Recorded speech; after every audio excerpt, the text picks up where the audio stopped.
झाली ती योग्य नव्हतीच। कुठं ना कुठेतरी त्याच्यामध्ये घाई गडबड आपल्याला जाणवली। कुठलाही पक्ष तसा संपत नसतो। सगळे पक्ष आपापल्या लेवलला आपली ताकद त्या ठिकाणी लावत असतात। त्यामुळे दुसऱ्या पक्षाबद्दल ते सुद्धा तो संपला वगैरे हे बोलणं तसं उचित नव्हतंच। आणि पार्थला सुद्धा अजून जाऊन तुम्ही विचारलं की कालच्या स्टेटमेंटबद्दल तुम्हाला काय वाटतं, तर कदाचित तो म्हणेल नाही काल थोडंसं मी बोलून गेलो, नाही तर माझ्या म्हणण्याचा दुसरा अर्थ काढला, कदाचित तो त्या ठिकाणी बोलेल। स्टेटमेंट योग्य नव्हतंच।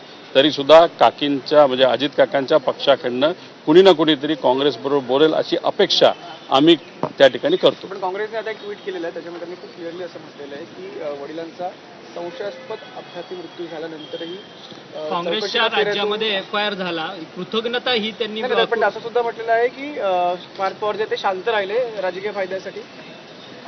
बघा, तो शांत राहिला नाही राहिला हे कोणालाच त्या ठिकाणी माहीत नाही। तो त्याच्या लेवलला प्रयत्न नक्कीच करत असेल। त्याच्याबरोबर जय सुद्धा सातत्याने प्रयत्न करत होता, खऱ्या गोष्टी बाहेर त्या ठिकाणी आल्या पाहिजे।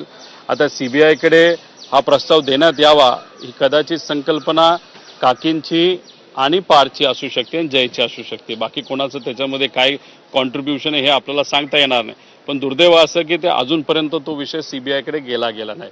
त्यामुळे पार्थ वडिलांबद्दल जर बोलायचं झालं, मी राजकारणाबद्दल बोलणार नाही, राजकीय भूमिकेबद्दल बोलायचं झालं तर कालची त्याची भूमिका ही चुकीचीच होती काँग्रेसच्या बाबतीत।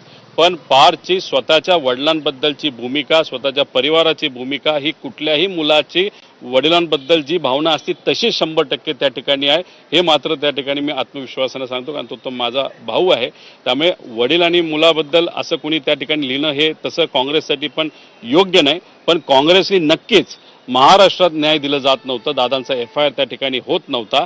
तो काँग्रेस शासित राज्य आणि तिथं असणाऱ्या पोलीस प्रशासनाने मात्र ते केलं, त्याचे आभार नक्कीच मी त्या ठिकाणी मागितलेले आहेत। पवारजी, तुम्ही मध्यंतरी एक ट्विट केलेलं होतं की अजित पवारांच्या फोटोवरती फुल्ली मारून खरं तर अघोरी पद्धतीने पूजा केलेली असा तुम्ही दावा केला होता।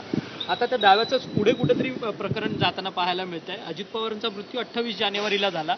28 जानेवारीच्या मागे आणि पुढच्या तारखेला खरं तर समता पतसंस्थेमध्ये मोठ्या प्रमाणात पैशांची हेराफेर झाली आहे आणि त्या पद्धतीचे पुरावे जे आहेत ते अंजली दमानिया यांनी देखील बोलून दाखवलेले। तुम्ही स्वतः सुद्धा ट्विट केलं।